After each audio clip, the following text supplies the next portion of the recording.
The photograph does not exist, but if someone had thought to take it, here is what it would show.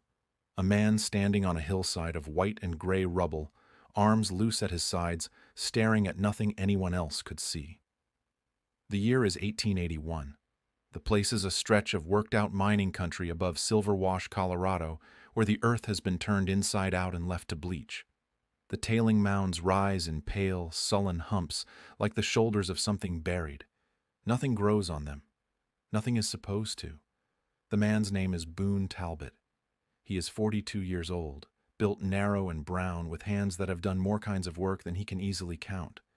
He is holding a seed sack. He is smiling. Nobody in Silver Wash can figure out why. 3 weeks earlier, on a Tuesday morning in late March, Boone Talbot rode into Silver Wash on a gray horse named Pitcher and asked the liveryman, a broad-shouldered fellow called Dix Halverson, whether the land above the old Crowder diggings was available for lease. Dix squinted as if Boone had asked something in a foreign language. "That ground?" he said. "That ground," Boone confirmed. Dix scratched the back of his neck. "Mister, that ground is dead. Has been since the Crowder outfit pulled out in '76. The mineral acid in those tailings killed everything down to the bedrock. Town tried to sell it twice. Nobody wanted it." "I want it," Boone said. Dix looked at him for a long moment, then at the horse, then at the rolled canvas and the bulging canvas sacks lashed across the animal's back. "You a farmer?" Dix asked. "I was a trail hand," Boone said. 15 years. "What are you now?" Boone considered the question with more seriousness than it seemed to call for. "I suppose," he said finally, "I'm a man who believes dead ground can be taught to grow."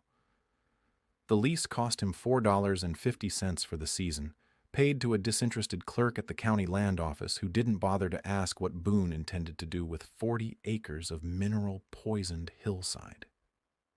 The clerk simply took the money, stamped the paper, and went back to his ledger as though the transaction had been entirely routine, which, from his perspective, it had been. The county had been trying to extract something useful from the Crowder diggings ever since the mining company had folded and departed, leaving behind their rubble and their debts and a hillside so thoroughly stripped and leached that even the scrub pine had given up and died. Boone spent his first 3 days on the property doing nothing but walking it. He walked it in the early morning when the light came in low and gold across the pale mounds, picking out their contours the way a good hand reads the terrain of an unfamiliar range. He walked it in the midday heat when the white tailings threw the sunlight back at you hard enough to make your eyes water. He walked it in the evening when the shadows stretched long between the spoil heaps and the whole hillside took on a gray, oceanic quality, like the floor of something that had once been covered by water and might be again. He was not being sentimental about it. He was reading it. 15 years riding cattle trails across Kansas, Nebraska, and the Wyoming Territory had taught Boone Talbot certain things about land that could not be learned from a book. He had watched, season after season, the way buffalo grass crept back into wheel ruts after the drives passed through. He had seen creek banks that looked like bare mud in April turn lush and tangled by August because some upstream beaver had shifted a dam and changed the water table by 8 inches. He had learned that ground did not die the way people died. It went dormant. It went difficult. It waited. The Crowder tailings were difficult, no question. The mining operation had crushed the ore-bearing rock and washed it with acidic process water, then piled the spent material in long, winding ridges that followed the old drainage lines of the hillside. The result was a landscape of pale gray and rust-red humps, roughly 12 to 15 feet high, separated by narrow corridors where the original soil had been scraped down to hardpan. The tailings themselves were composed largely of fine rock powder, mineral salts, and residual sulfides that, when wet, produced a weak sulfuric solution that had killed the soil bacteria in the corridors, along with everything that depended on them. That was the problem, as the county understood it. Boone understood it differently. He saw the corridors between the mounds as the place to start. The tailings themselves were a separate project, one that would take years rather than months, but the corridors still had depth. They had structure. They had, in the lowest spots where water collected after rain, a thin biological crust of algae and iron-tolerant moss that told him the land was not finished. It was simply waiting for someone to give it a reason to try again. He set up his camp in the most sheltered of the corridors, where two tailing mounds formed a natural windbreak on the north and west sides. He had a canvas tent, a small iron stove, a bedroll, 3 months of provisions, 2 water barrels, pitcher's tack and feed, and the tools he had spent his savings on in Denver, a long-handled spade, a mattock, a hand cultivator, a soil knife, and enough seed to plant about 2 acres of nurse crops if he was careful with it. The seed selection had taken him 2 days at a seed merchant's on Larimer Street, who had initially regarded him with the same puzzled expression as Dix Halverson. The merchant's name was Mr. Feuerbach, a careful, round-faced German who knew his stock better than most physicians knew their medicines. When Boone explained what he was trying to do, Feuerbach had stopped looking puzzled and started looking interested, which Boone counted as progress. "For acid ground," Feuerbach had said, pulling bins and jars from the back shelves with growing enthusiasm. "You want plants that fix the nitrogen and tolerate sour ground. White clover is your foundation. Add some hairy vetch, some winter rye for the root mass, and—" He had paused, considering, then reached for a small paper sack on the top shelf. "This. Yellow sweet clover. Melilitus. The taproot goes down 18 inches, breaks the hardpan, pulls up the calcium from below, and deposits it at the surface when the plant dies back. It will change the chemistry of your corridors in 1 season, if the season is good." Boone had bought everything Feuerbach recommended, and then he had sat on the edge of the merchant's loading dock for a long time, looking at the sacks, doing arithmetic in his head. The arithmetic said it was possible. Not easy, not quick, but possible. He rode out of Denver early on a Wednesday morning with Pitcher moving steadily under the weight of the supplies, the front range of the Rockies pink and enormous to the west, and the particular quality of attention in Boone's chest that he had learned, over 42 years, to associate with the start of something that mattered. He had been on the property for 11 days, breaking the corridor soil by hand and working lime into it from 50-pound sacks hauled up the hill on Pitcher's back, when the first visitor arrived. She came up the switchback path from the Silver Wash Road on a brown mule, sitting very straight with a covered basket balanced across the pommel and an expression of frank assessment on her angular face. She appeared to be somewhere in Boone's general neighborhood of age, perhaps a few years younger, with gray-streaked dark hair pinned under a straw hat and the kind of eyes that noticed things and filed them away. She stopped the mule at the edge of the first corridor and looked at Boone, who was on his knees with a hand cultivator working around a young clover planting, and she looked at the planting, and she looked at the corrugated pale gray landscape spreading up the hillside behind him. "You're the man who leased the dead ground," she said. It was not quite a question. "I prefer to call it the resting ground," Boone said, sitting back on his heels. "Boone Talbot." "Mercy Aldine," she said. "I run the kitchen garden operation for the Silver Wash Hotel and about half the market gardens in the valley below. I heard what you were attempting up here." She paused. "I brought cornbread and a jar of bean soup because I wasn't sure if anyone had thought to welcome you, and also because I wanted to see it with my own eyes." Boone looked at his hands, which were lime gray to the wrists, and then at the basket. "I'm grateful for both," he said. She dismounted from the mule with the practiced ease of someone who has done it 10,000 times. "Show me what you've planted," she said. The cornbread was very good. They ate it sitting on the tailgate of Boone's supply board laid across 2 upended crates, with the bean soup warmed on his iron stove and the afternoon light moving across the pale mounds in long gold bars. Mercy ate with the focused efficiency of someone accustomed to working through meals and asked questions between bites that were specific enough to tell Boone she knew what she was talking about. "What lime rate?" she asked. 2 tons per acre in the corridors worked 18 inches deep, he said. "Then I'll top dress at half a ton after the first nurse crop establishes." She considered this. "The sulfide oxidation will keep producing acid. You'll need to reapply." "Every spring for 3 years at least," he agreed. "Maybe 5. "And the tailings themselves?" He hesitated because this was the part of the plan that he had not yet found a complete answer to, and he was not in the habit of speaking about things he hadn't worked out. "That's the longer project," he said. I assumed as much. She looked up the hillside where the mounds rose in their pale, exhausted ranks. What makes you think you can establish anything permanent up there? The soil column is gone. You'd be planting into mineral powder. I'd be building a soil column, Boone said. It takes time. You plant a pioneer species, the sweet clover, the vetch, and it dies back at the end of the season and adds organic matter. The next year you have a thin layer of something that approaches proto-soil. You plant again. Over 4 or 5 cycles, you develop enough organic matter and enough biological activity to support grass. Then, you can seed a permanent grass cover, and the roots hold the mound surface and stop the erosion, and the whole system starts to stabilize. Mercy was quiet for a moment. How do you know this? She asked. You said you were a trail hand. I was, but trail hands spend a lot of time watching ground. I watched a lot of bad ground come back. Overgrazing damage, drought damage, alkali flats where a creek shifted. Ground comes back if you give it what it needs. He paused. I also read everything I could find on the subject in the Denver library for 2 weeks before I came up here. She almost smiled.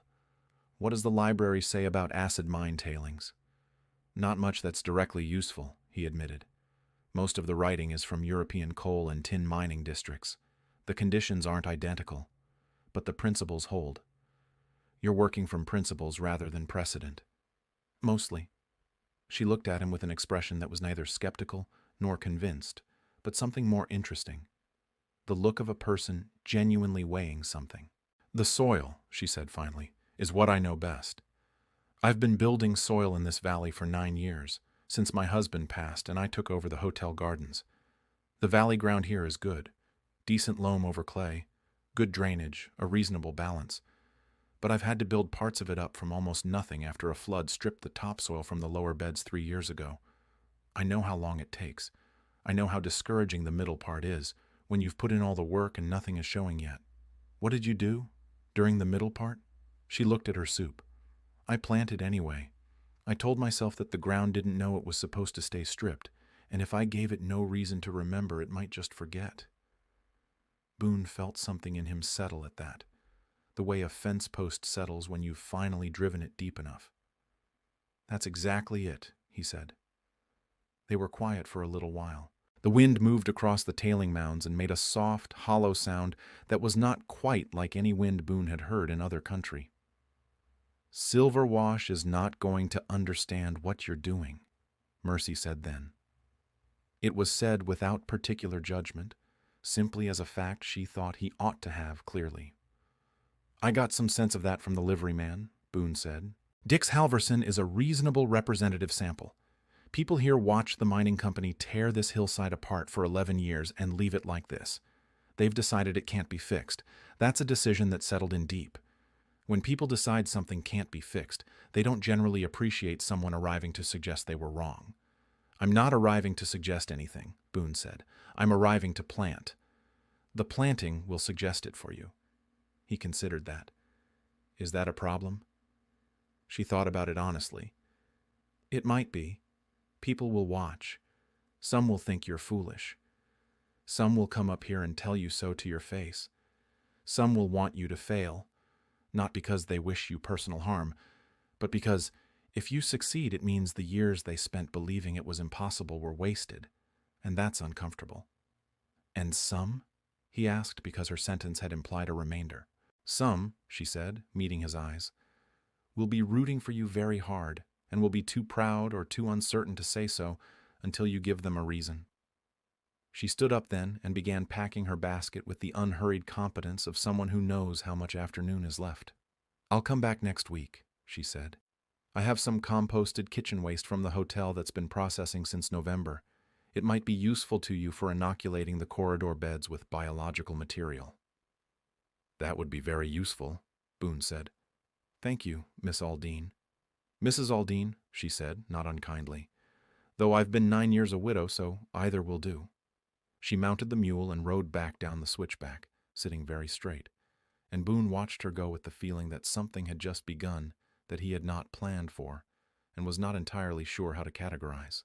The following morning, Boone woke before first light and lay in his bedroll, listening to the silence of the hillside, which was a different kind of silence from any he'd experienced on the trail. Trail silence was horizontal. It spread out across distance, interrupted by the breathing of cattle and the shift of ground beneath thousands of hooves. This silence was vertical. It went up into the dark sky above the tent and down into whatever was happening in the ground beneath him, slowly, at the rate things happened when no one was watching. He had come up here with a plan that he had believed in privately, the way you can believe in a thing when it exists only in your own head and hasn't yet had to meet the world.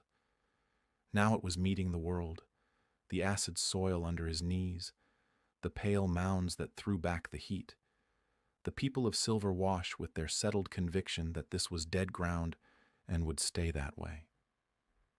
He lay there and counted the things that were true.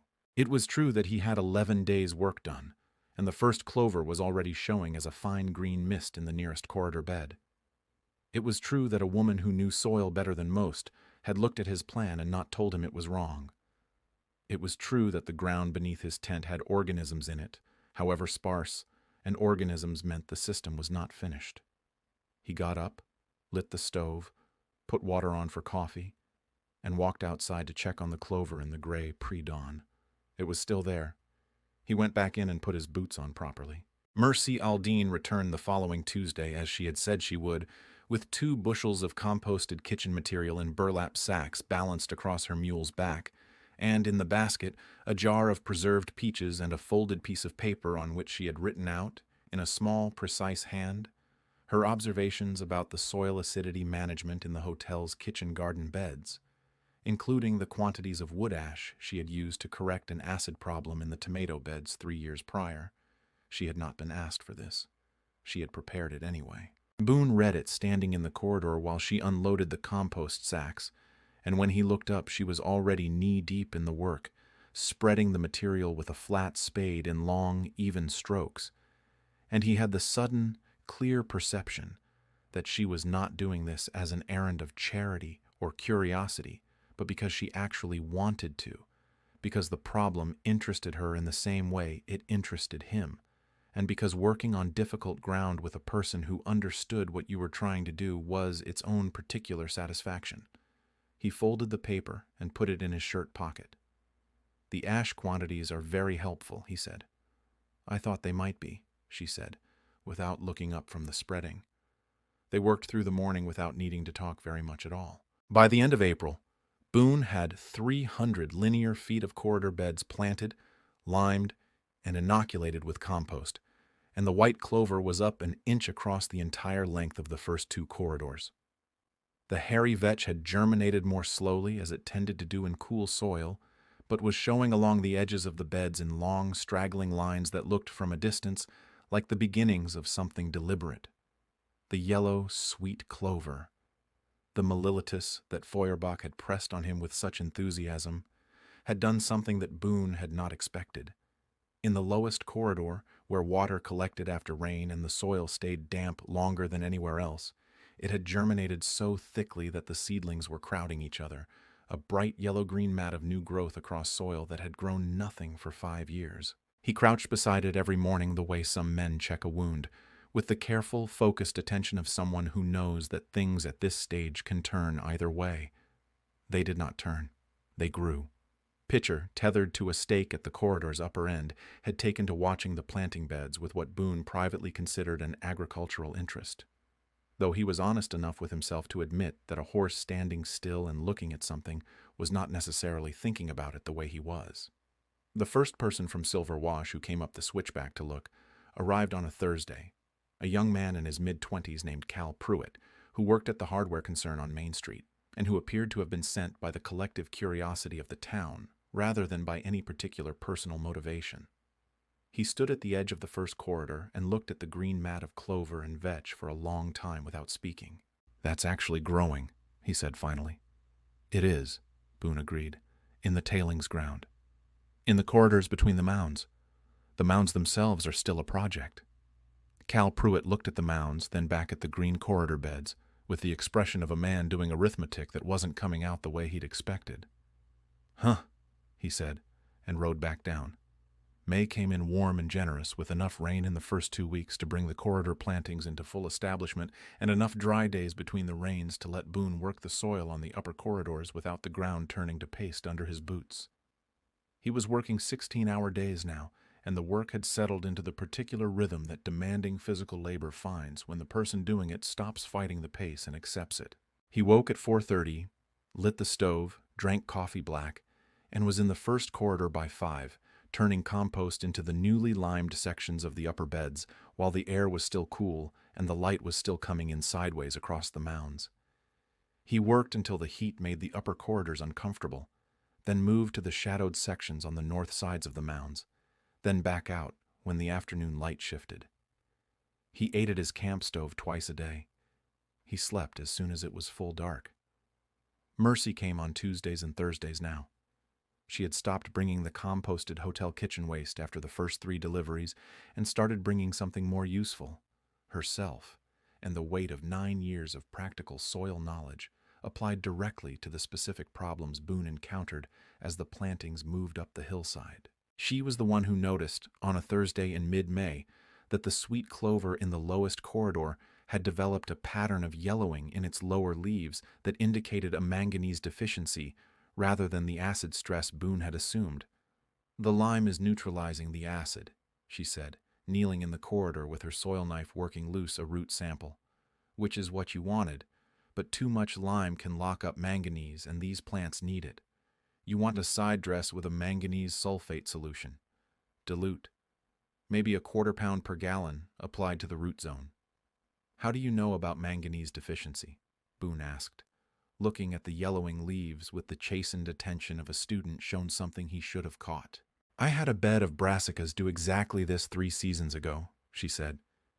"The symptoms look like iron chlorosis at first, which is what I thought it was. I wasted 2 weeks treating the wrong problem before an agricultural bulletin from the Agricultural College in Fort Collins set me straight." She handed him the root sample. "The bulletin is at the hotel. I can bring it next week." "I'd be grateful." She wiped her knife on her apron and stood up. "You're making good progress on the upper beds.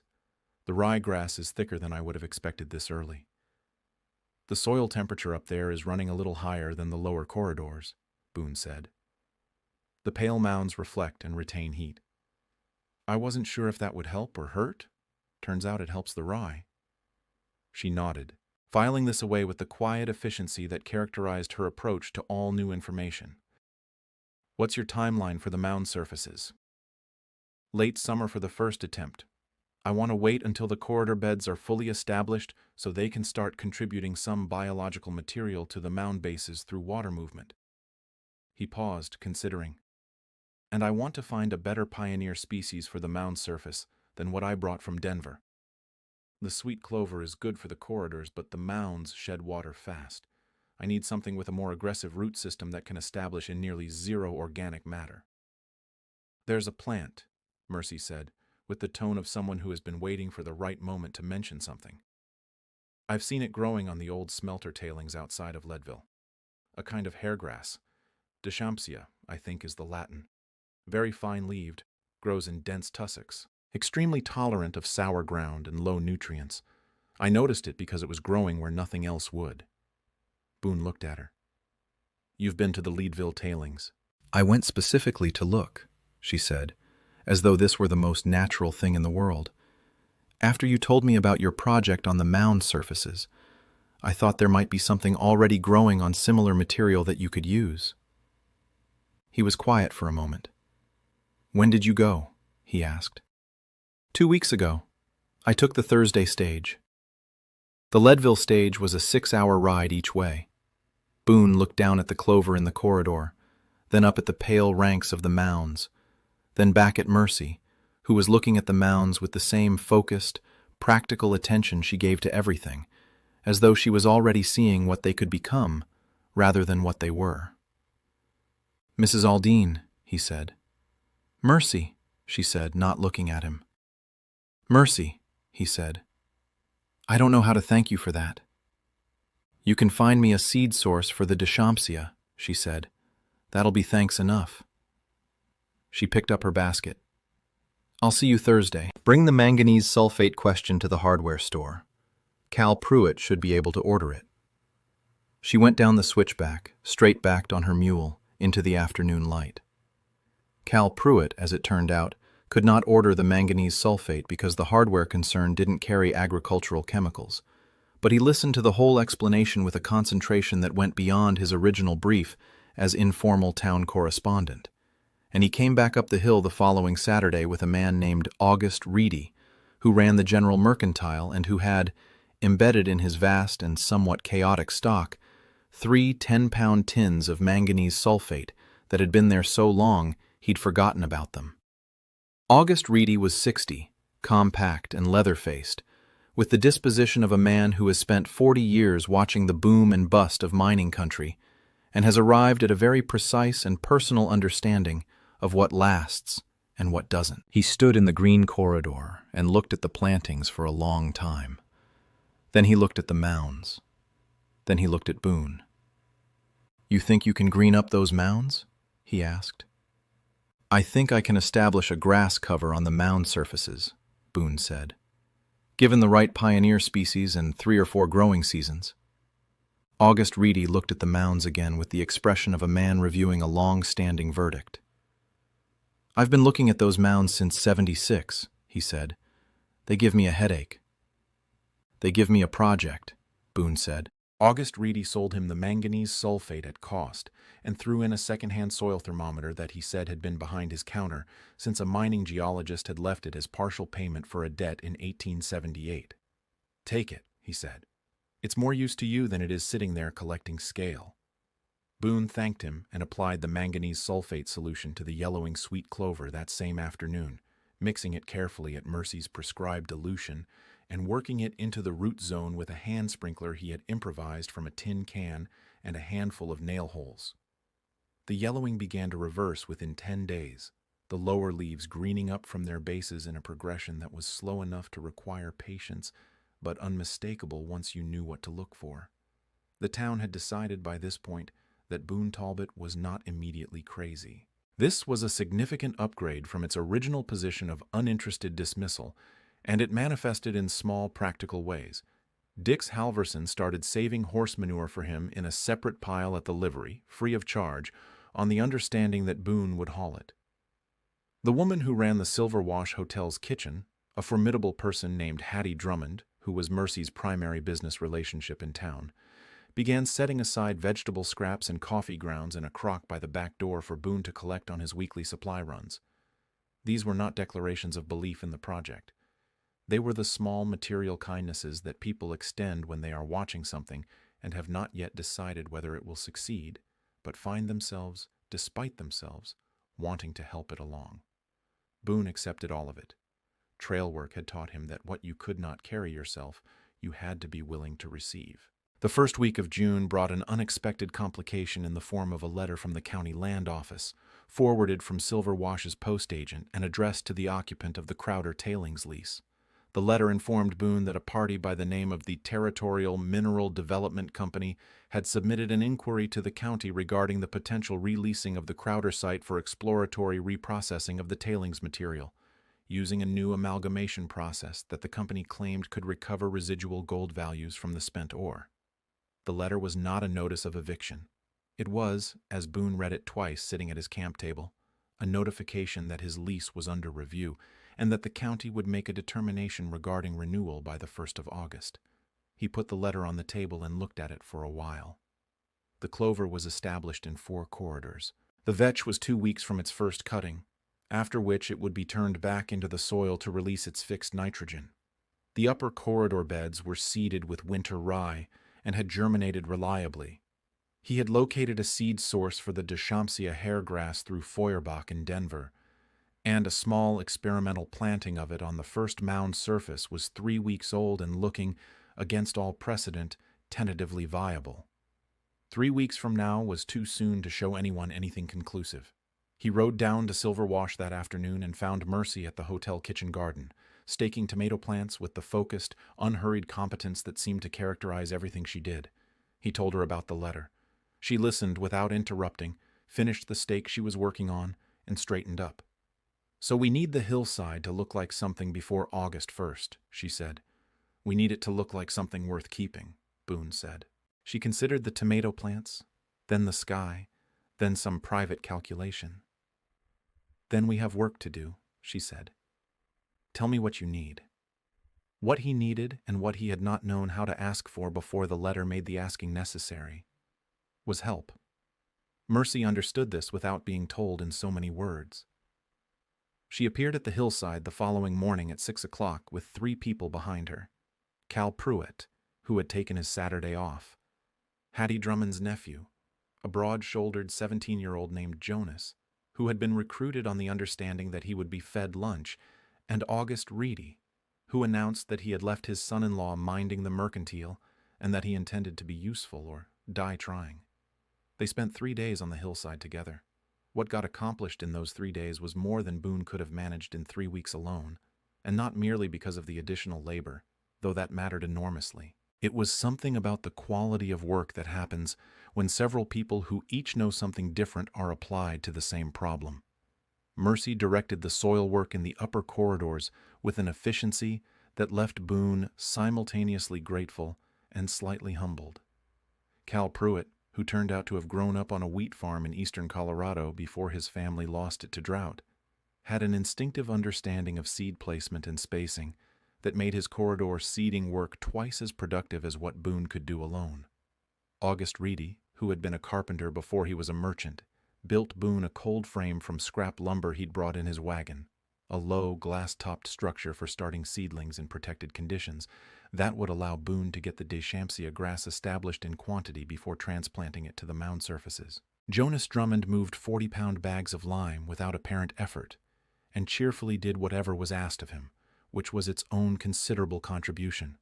Boone found himself in the unusual position on the second afternoon of stepping back from the work and looking at what the assembled group was accomplishing, and feeling something he recognized from a great distance as joy. He had not expected to feel it here. He had come to this hillside expecting the satisfaction of solving a difficult problem alone, the self-contained reward of proving a thing possible that everyone else had decided was not. That satisfaction was real, and he did not undervalue it. But this was different. This was what work became when it was shared. On the third evening, Mercy made coffee on the camp stove while Boone walked the length of the established corridor beds in the late light, making notes in the small field journal he kept in his shirt pocket. The corridor plantings extended now for 700 linear feet up the hillside. From the bottom of the slope, if you stood in the right place, the green of the established beds was visible as a series of long, bright ribbons winding between the pale mounds. It looked like something. He stood at the top of the highest established corridor and looked back down the hill and tried to see it the way a stranger would, the way specifically a county official or a company representative might see it on the 1st of August. The green was real. The plantings were thriving. The soil in the established beds had changed in perceptible, measurable ways. Darker, moister, more coherent, beginning to show the crumb structure of functioning soil rather than the powdery uniformity of mineral waste.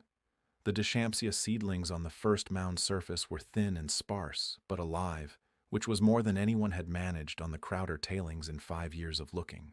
The question was whether it would be enough. He heard Mercy's step on the corridor path and did not turn around right away. "The vetch is ready to turn under in the lower beds," she said, coming to stand beside him.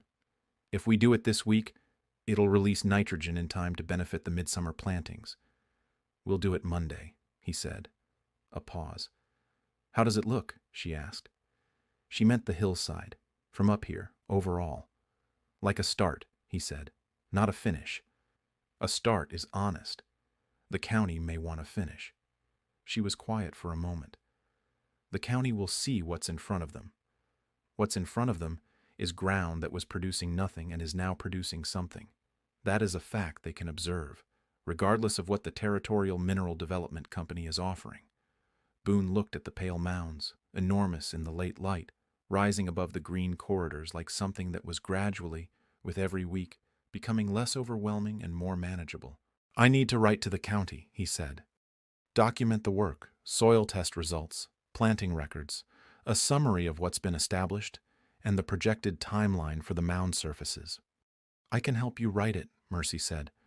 I've written to the agricultural faculty in Fort Collins before. I know what language they respond to. Boone looked at her. You have experience, he said, with a remarkable range of things. She picked up the coffee cups.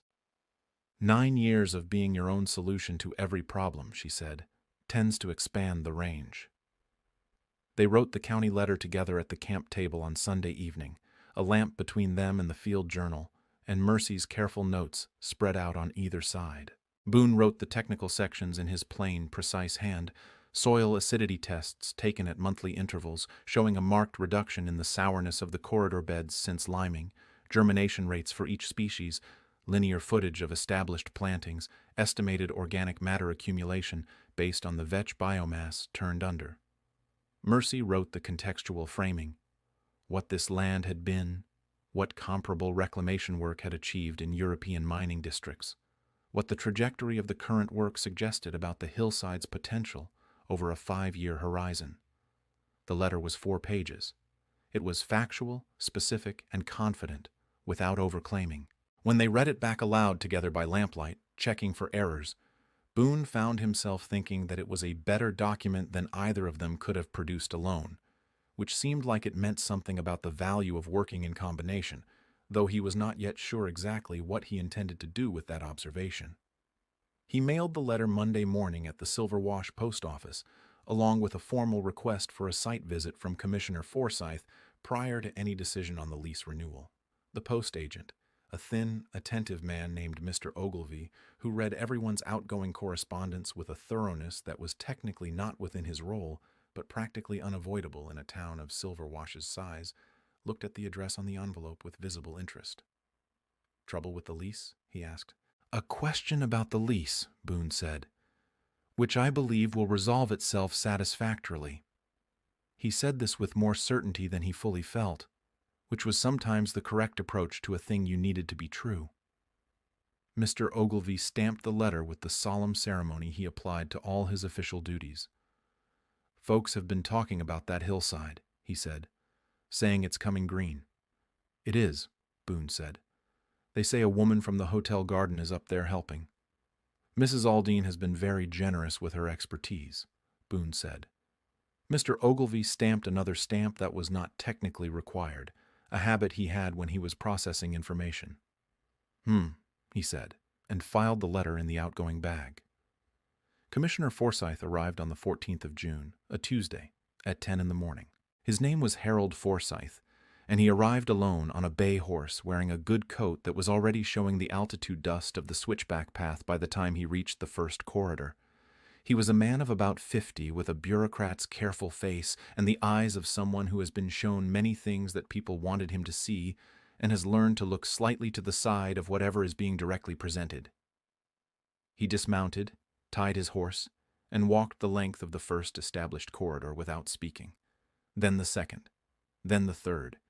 He crouched at the fourth corridor and took a handful of the turned soil in his palm and looked at it with the concentrated attention of a man who knows what soil should feel like and is comparing this to his expectation. He looked up at the mound surfaces with their thin pioneer planting. He looked back down at the green corridors.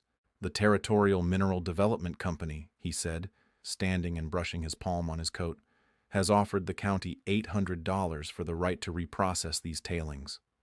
Boone said nothing. "What you have here," Forsyth continued, looking up the hillside, "is something I have not seen before on worked-out ground in this state." He turned to face Boone. "I'd like to see the documentation you sent with the letter," he said. "The soil records." "I have them at camp," Boone said. They walked up the hill together. Commissioner Forsyth spent 2 hours at the camp table with the field journal and Boone's soil records, asking questions that were specific and occasionally uncomfortable. He wanted to know the exact dates of each lime application. He wanted to see the germination counts. He wanted to understand the Deschampsia planting on the mound surface, what it was, where the seed had come from, what the projected timeline for establishment was. Boone answered everything directly, including the parts where the answer was not yet what he wanted it to be. The mound surface planting was thin, and it would need at minimum 3 full growing seasons before it could be called established in any meaningful sense. The corridor beds, while thriving, were nurse crops rather than permanent plantings. They were building the soil system that would eventually support permanent vegetation, but they were not that permanent vegetation yet. Forsyth listened to all of it without the expression of a man being sold something, which was the expression Boone had half expected. When he was done reviewing the records, Forsyth sat for a moment with his hands folded on the camp table. "The Territorial Mineral Development Company is a legitimate operation," he said. "They've done reprocessing work in Clear Creek County and in Park County with reasonable environmental results. The county engineer has reviewed their amalgamation process." "I understand," Boone said. $800 is a meaningful sum for the county. The Crowder site has been a liability on the books since '76. Removing the liability and converting it to revenue is something the county commissioners are going to find attractive. "Also something I understand," Boone said. Forsyth looked at him. "Then you understand that I cannot simply decline their inquiry because an alternative use of the site is in progress. I need to make a recommendation to the commissioners, and that recommendation has to be defensible on grounds other than personal preference." "What grounds would be defensible?" Boone asked.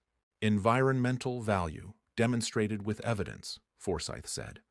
"Long-term productive use that benefits the county's interests more than a one-time reprocessing lease, and community support.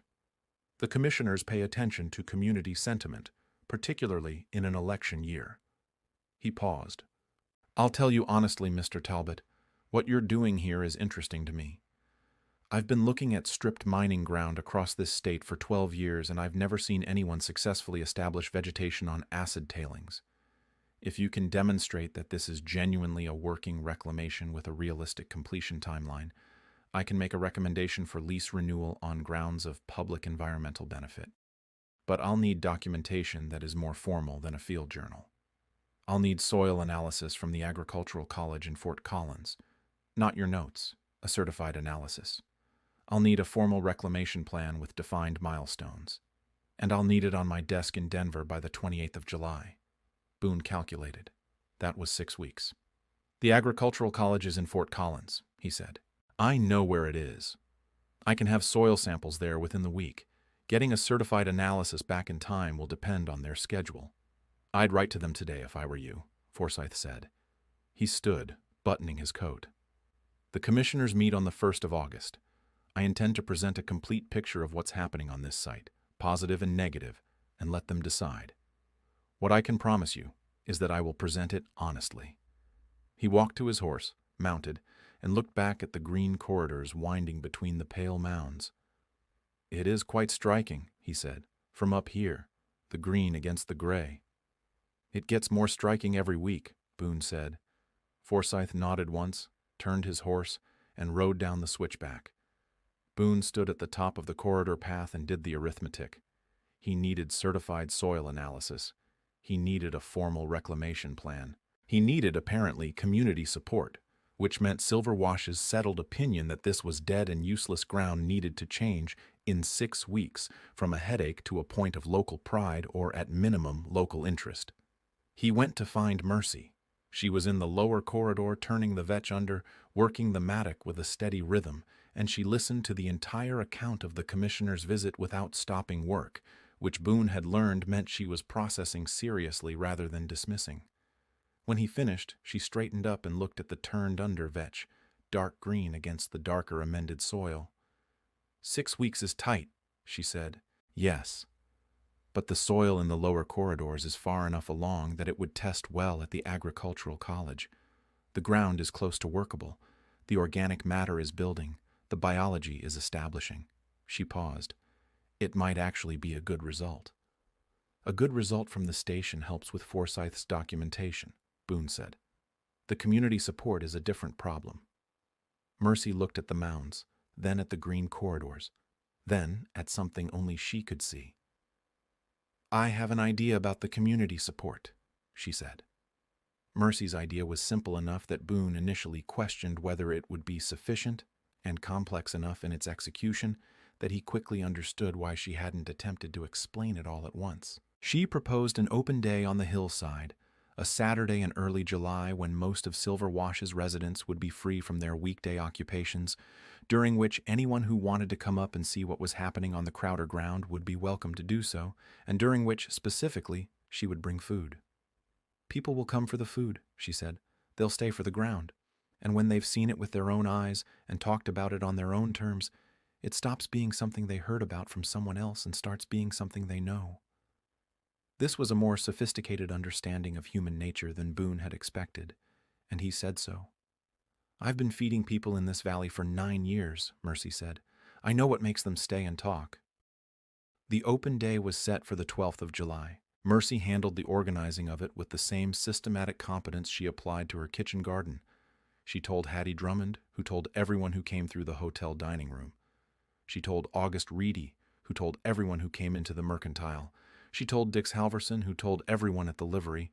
And she told Mr. Ogilvy at the post office, who told everyone about everything as a matter of professional vocation. In the 3 weeks between the commissioner's visit and the open day, Boone wrote the formal reclamation plan. He had never written a document of that kind before, but he had spent 15 years on cattle trails where the planning of water, feed, and movement across hundreds of miles of uncertain country required the same underlying logic. Current state, desired state, sequence of steps, resource requirements, timeline, contingencies. He wrote the plan in that structure, translated into agricultural and environmental language where necessary, and sent it to Mercy for review. She returned it with corrections that were numerous but not unkind, and with a covering note that said, "The substance is right. The presentation needs to speak to people who have not been living in these corridors for 3 months. More description of what the ground looks like now versus what it will look like. Less assumption that the reader can picture it." He revised. He sent it back. She returned it with 3 remaining corrections and a note that said, "This is good." He sent the revised plan to Fort Collins along with 6 soil samples from the lower corridors, packed in the paper tubes that Feuerbach and Denver had provided when Boone wrote to explain what he needed. He also wrote a letter to the college's director explaining the nature of the project and the urgency of the timeline, and asking, as directly as he could without being inappropriate, whether an expedited analysis would be possible given the circumstances. The reply came in 10 days. Yes, expedited analysis was possible, for a fee of $3 above the standard rate, and the results would be dispatched within 2 weeks of receiving the samples. The samples had arrived 2 days after Boone sent them, which meant the results would arrive, if the post was reliable, by the 4th of July. 4 days before the open day, 3.5 weeks before Forsyth's deadline. Boone folded the reply letter and put it in his shirt pocket beside the reclamation plan draft and the soil thermometer, and Mercy's note about the manganese sulfate, which he had kept for reasons he was not entirely ready to examine directly. On the evening of the 6th of July, walking the corridor beds in the last light, he confronted the state of things as honestly as he could. The Territorial Mineral Development Company had not gone away. Dix Halverson had mentioned, with the casual delivery of someone passing on information they know matters, that a representative of the company, a man named Carver, described as well-dressed and businesslike, had been in Silver Wash for 2 days the previous week, staying at the hotel, asking questions about the county commissioners and the Crowder lease timeline. He had not come up the switchback. The fact that Carver had not come to see the hillside in person might mean several things. It might mean the company was confident enough in their offer that they didn't consider Boone's reclamation work a serious obstacle. It might mean they had already made arrangements Boone was not aware of. It might, most simply, mean that a man with $800 to offer the county had no particular reason to concern himself with a solitary ex-trail hand planting clover in the tailings. Boone had spent 42 years learning to take things as they were rather than as he preferred them to be. He took this as it was. The corridors were green, the soil was improving, the reclamation plan was written, the college analysis was coming. Mercy had organized the open day, and more people had confirmed they were coming than Boone had dared to hope. The ground was doing its part. He needed to do his. He went back to camp and sharpened his tools by lamplight, which was what he did when he needed to think clearly about something.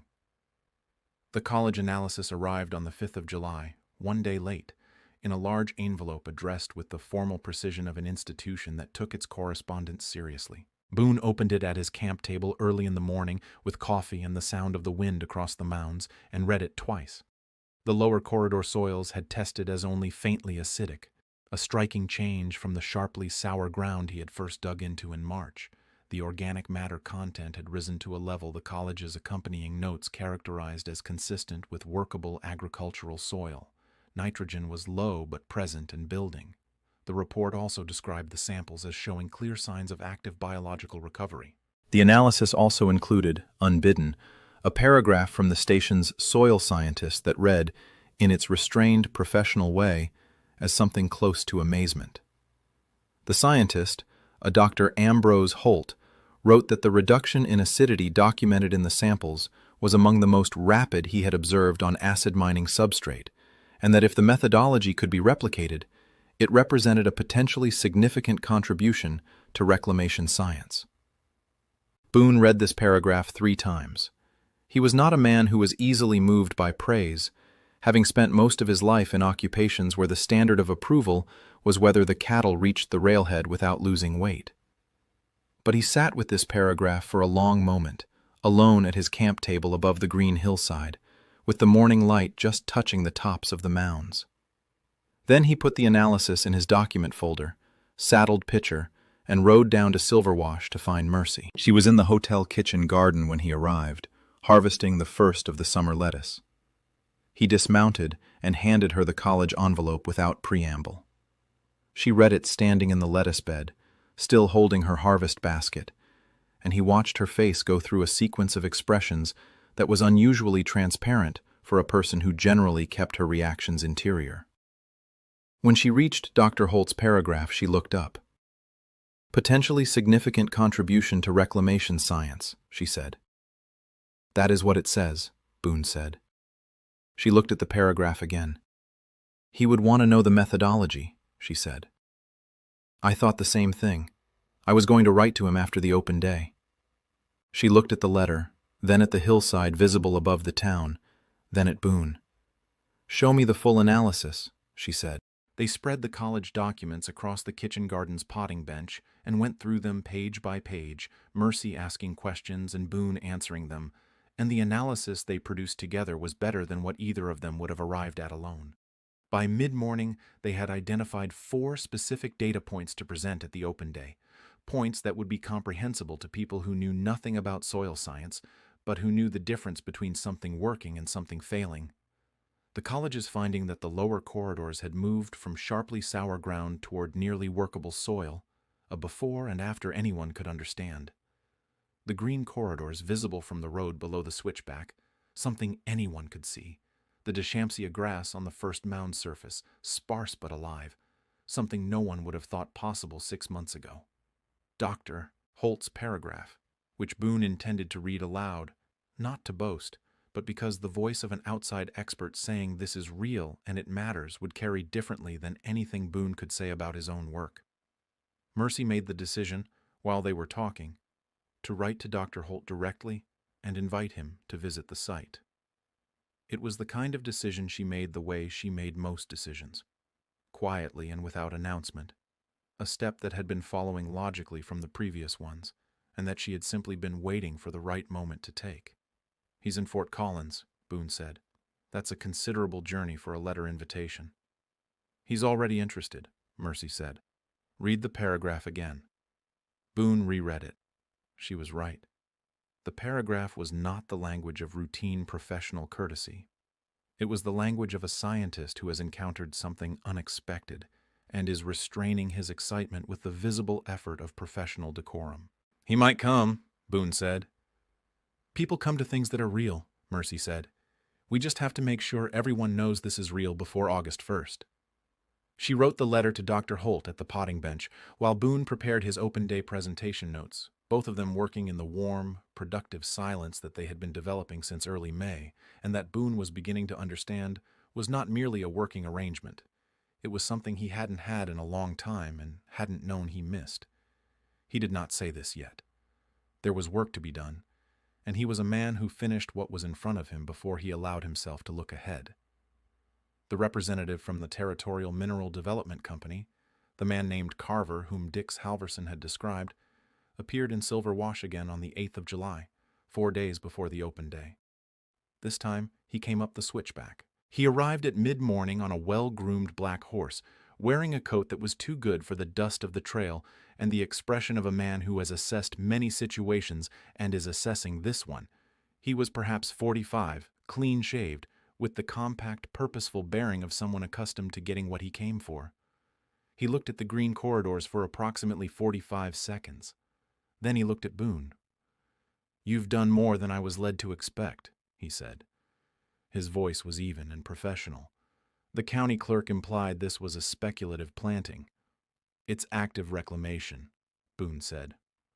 Carver walked the length of the first established corridor, looking at the plantings with the focused attention of someone who, whatever else he was not stupid.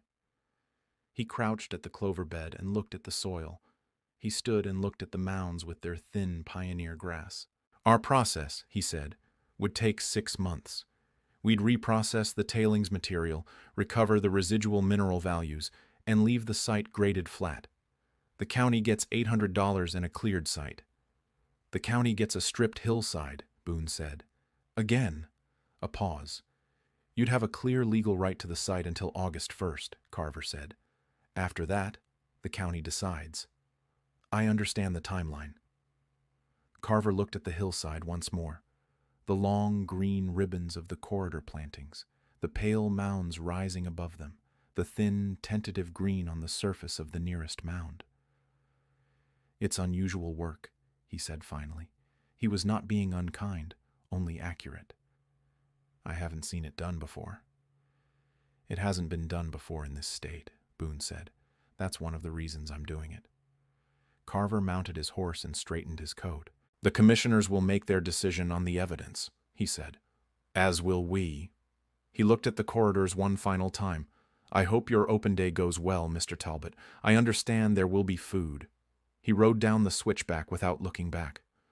Boone watched him go, then went back to work. On the evening of July 10th, 2 days before the open day, the sky above Silva Arwash turned an extraordinary green-gray color that the old-timers in the valley recognized before the younger residents did. The hailstorm arrived at 4:30 in the afternoon and lasted 19 minutes. Boone had seen hail on cattle drives, once in Nebraska, marble-sized stones falling for 30 minutes and leaving the grass battered and the cattle lowing in distress, though the grass had come back within a week. He knew intellectually that grass and clover were resilient. He also knew that his corridor plantings were not yet fully established, that the pioneer Deschampsia on the mound surface was thin and fragile, and that 19 minutes of ice-striking plant tissue at 30 miles an hour was not a neutral event. When the storm passed, he walked the corridors in the silence that follows a hailstorm. The clover was flattened. Every corridor, the full 700 linear feet, pressed flat against the amended soil as though it had been rolled. The vetch was stripped of half its leaves. The winter rye in the upper corridors had fared better. Rye is tough. But the stems were knocked sideways and lying in the direction the storm had come from, a silver-green brushstroke across the upper hillside. On the first mound surface, 4/5 of the Deschampsia seedlings had been knocked free of their shallow root purchase and lay sideways, exposed and drying, against the pale mineral substrate. Boone stood at the top of the hill and looked at what 3.5 months of work looked like after 19 minutes of weather. He stood there a long time. He didn't sleep that night. He sat at the camp table with the lamp burning and the field journal in front of him, and did not write in it. The rational part of him, the part that had spent 15 years on trail drives learning to separate what could be controlled from what could not, knew that the damage was probably recoverable. Clover was elastic. Established root systems did not die in a single hailstorm. Rye was almost unkillable. Even the Deschampsia, thin as it was, had a portion that was still rooted and might recover given time and no further disturbance. But time was the problem.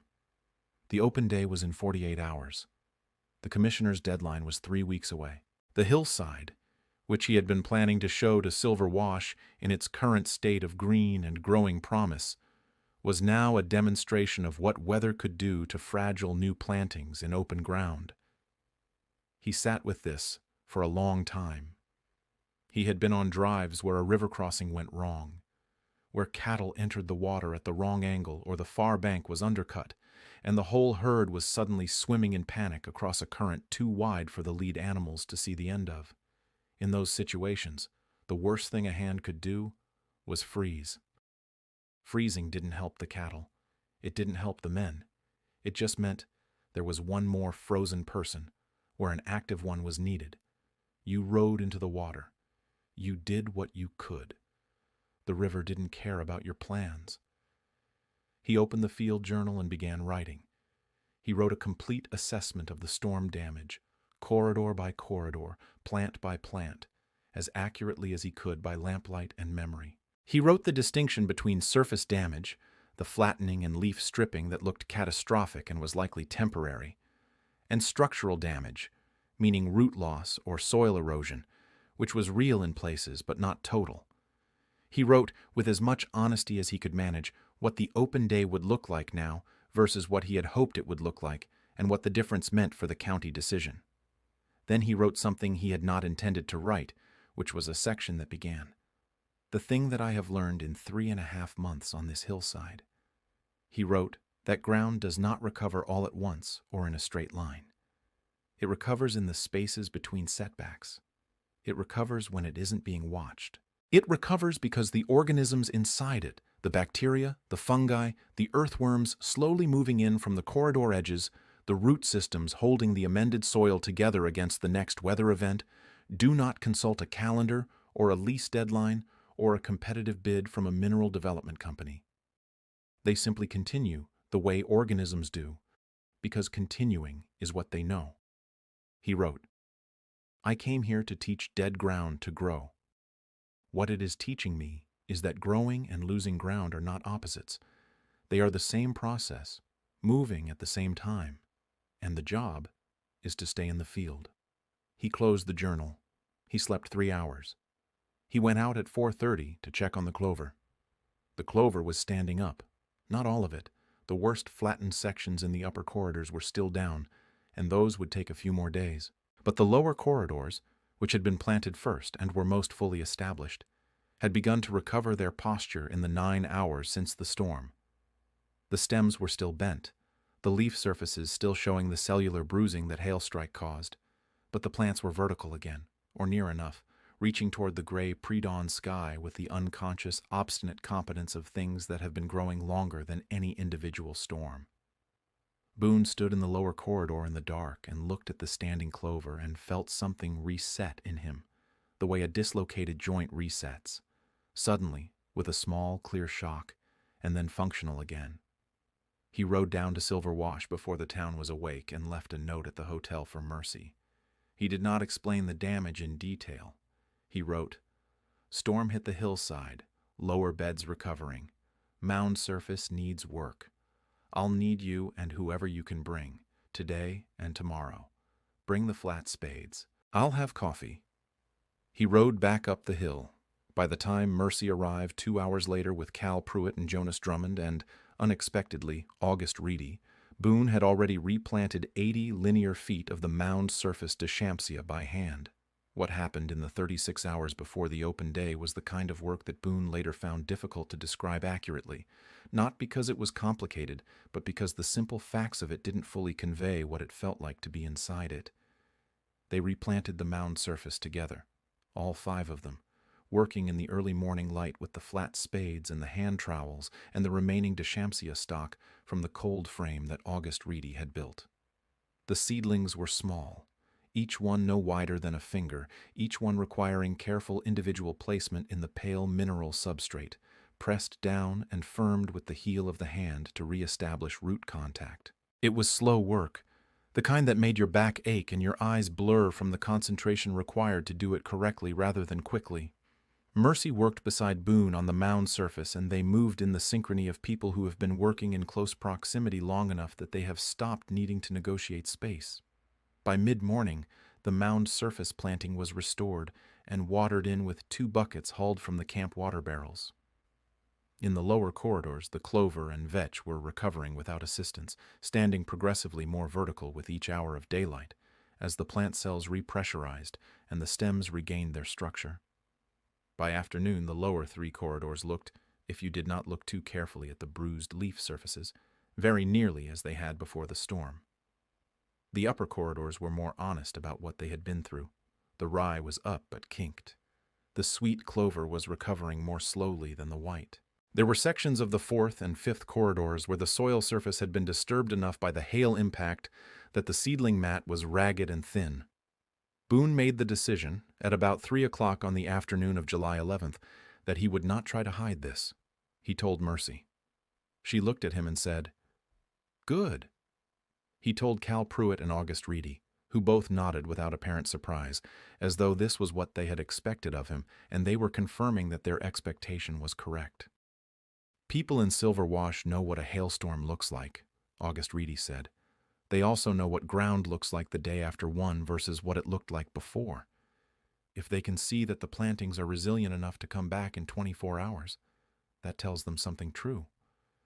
"It tells them the ground is alive," Cal Pruitt said. He said it simply, as an observation, but the words had a weight to them that Boone felt. The ground is alive. That was the sentence. That was the whole argument, stated in 4 words by a 25-year-old hardware clerk who had grown up farming before the drought took it. The evening before the open day, Boone walked all 700 linear feet of the corridor beds alone, starting at the lowest point and working up the hillside in the long evening light. He made notes as he walked. What was strong? What was still recovering? What was not yet what he hoped and might not be by morning? He was not cataloging problems. He was taking inventory, the way you take inventory of what you have available before a day that matters. He had 700 linear feet of amended, planted, actively growing corridor beds across what had been mineral waste 3.5 months ago. He had soil analyses showing a dramatic reduction in acidity in the most established beds. He had a Deschampsia planting on the first mound surface that was, by any measure, pioneer vegetation on substrate that had grown nothing for 5 years. He had a college analysis written by a scientist who had called the work potentially significant. He had a formal reclamation plan and soil data and a timeline and every honest fact about the project's current state and projected trajectory. And he had something else, which was harder to put in a document but which he felt clearly as he walked the corridor path in the late light. The sense that this hillside had changed. Not finished changing. Not resolved. But in motion, in the direction of life, carried by processes that would continue whether or not the county renewed the lease, whether or not Dr. Holt came to visit, whether or not the Territorial Mineral Development Company got what it wanted. The ground was alive. It would stay that way. He stood at the top of the hill as the last light went off the high peaks to the west, and looked back down the hillside, the long green ribbons of the corridors catching the last warmth, the pale mounds rising between them, enormous and stubborn and beginning, just beginning, to soften at their edges where the pioneer grass was taking hold. He thought about the 42 years that had brought him to this particular hillside. He thought about what the next 40 years might look like if he stayed. He went to camp and made dinner and went to sleep early, because tomorrow was going to require him to be his best self, and being your best self requires rest. The 12th of July arrived clear and hot and windless, the kind of high Colorado summer day that announces itself from first light, with a quality of light that makes the mountains look close enough to touch, and the sky a shade of blue that has no adequate English word for it. By 9 o'clock in the morning, there were people on the switchback path. Not a crowd. Silver Wash was not a large town, and not everyone who had heard about the open day had any particular interest in soil reclamation or native grass establishment. But by 10 o'clock, Boone counted 37 people spread across the corridor beds and the upper viewing area, which was more than he had dared to plan for, and which gave the hillside a human texture it had never had in the 3.5 months he'd been working it alone. Mercy had set up a food table at the junction of the first and second corridors, cornbread and bean soup, the same food she had brought on her first visit, which Boone understood was deliberate, and felt. She moved among the visitors with the ease of a woman who has spent 9 years managing the social landscape of a small valley, and knows instinctively which conversations to facilitate and which to let develop on their own. He heard her explain the soil chemistry 3 separate times in 3 different ways, calibrated precisely to her audience, once to a retired farmer from the valley below who needed the agricultural framing, once to the school teacher who wanted the scientific vocabulary, once to a 12-year-old girl who had asked what acid in the ground meant for the plants, and to whom Mercy said, "Imagine the soil is a stomach, and if it's too acidic, food won't digest properly, and the lime is like adding the right thing to make the digestion work." The girl had nodded with the complete understanding of a child who has found the right metaphor. Boone walked people through the corridor beds himself, showing them the soil in cross-section where he had cut a face with the spade, the dark, amended upper layer against the pale, unchanged material below, a visible record of what 3.5 months of work had produced at 6 inches of depth. He showed them the storm damage honestly, as he had decided to. He showed them which plants were fully recovered, which were still coming back, and which would need the season to demonstrate their resilience. He explained why flattened clover was not dead clover, and why the distinction mattered.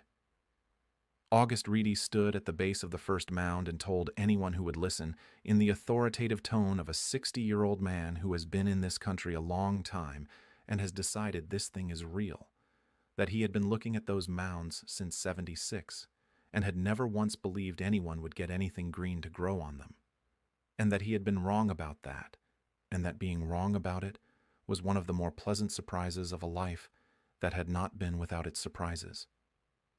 This speech was given 3 times and improved slightly with each repetition.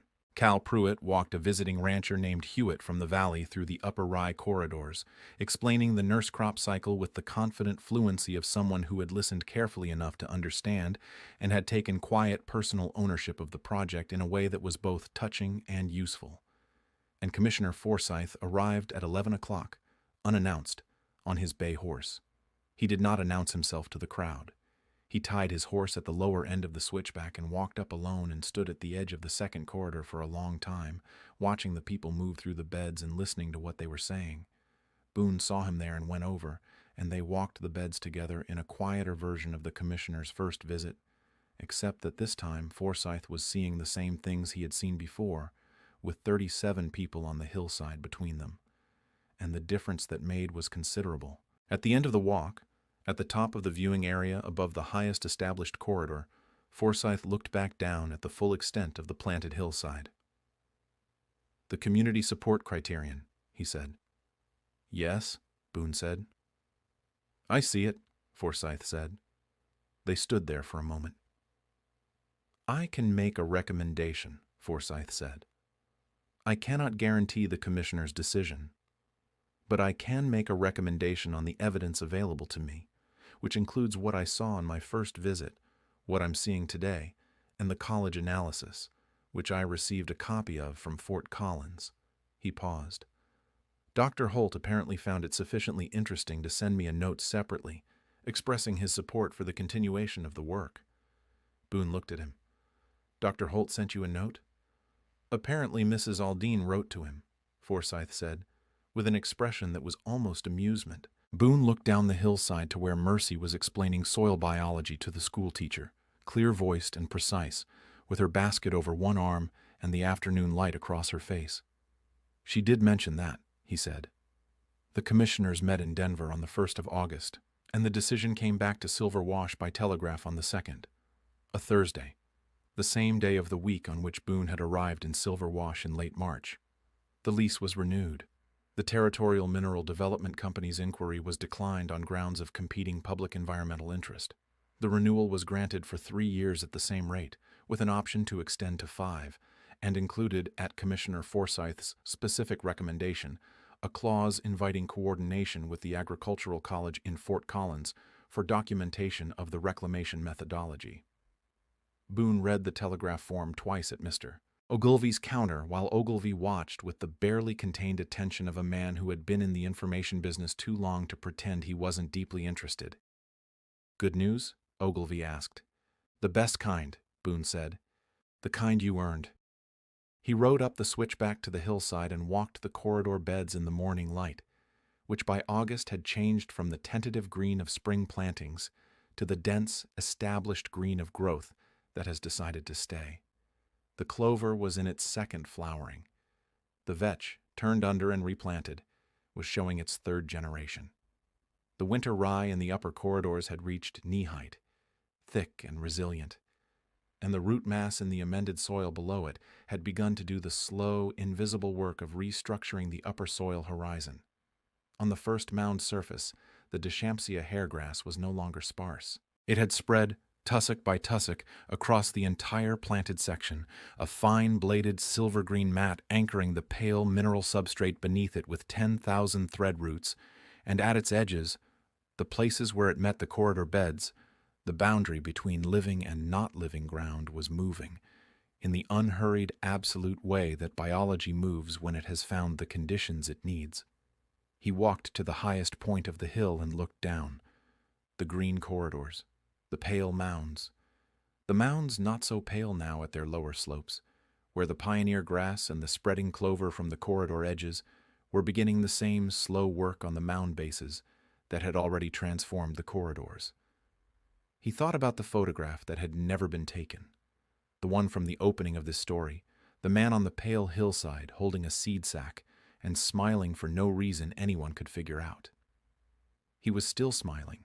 Mercy came up the switchback at noon, as she had on so many Tuesdays and Thursdays, but today was a Thursday that felt different. She had the basket and the mule and the straight-backed, unhurried way she had of arriving, and she had already heard the telegraph news because in Silverwash everything traveled ahead of itself. She walked to where Boone was standing at the top of the hill. She looked at the hillside, then at him. 3 years, she said, plus an option for 5. 3 years, he confirmed. He paused. I think I might stay, he said. Beyond the lease. She looked at the green corridors, winding down through the mounds that were learning, slowly, to hold something other than stone. I think, she said, the ground is counting on it. It is October now, and the first frost has come to the hillside above Silverwash, as it comes every year in this country, indifferently, without regard for what is growing below. The frost has done what frost does. It has burned the clover black at the edges and laid the rye down flat and turned the sweet clover's seed heads pale gold in the space of a single night. To anyone seeing the hillside for the first time, it might look like death. It looks like fall, which is different, which is, in its way, a kind of promise. Below the frost line, the roots are intact. The soil bacteria have gone dormant but will wake in March when the temperature rises and the first meltwater moves through the amended soil, carrying the nitrogen the vetch fixed in summer. The Deschampsia on the mound surfaces has gone tan and still, but its roots are 18 inches into the mineral substrate, holding the surface against the winter winds that will come off the peaks in February. On the 1st of March or thereabouts, someone will come up this switchback, a man with a shovel and a seed sack, and perhaps by then company, and begin again the annual conversation between careful hands and difficult ground. The conversation, now that it has been started, will not easily stop. The hillside above Silverwash is not finished. It is simply between seasons, resting in the dark, accumulating the patience and the chemistry and the biological momentum it will need for what comes next. It has learned, this ground, that next is always coming. It has decided to be ready. Thank you so much for watching all the way to the end. It genuinely means everything to me. I hope the story kept you company and carried you somewhere new for a little while. If you enjoyed it, please consider giving the video a hype and dropping a comment below letting me know where in the world you're watching from. I always love reading those, and it never stops amazing me how far these stories travel. If this is your first time here, welcome. There are plenty more stories waiting for you on the channel, so feel free to explore. And if you've been here before, thank you for coming back. It means more than you know. Sharing the video with a friend who loves a good story is a wonderful way to support the channel too. I'll see you in the next one. Take care of yourself.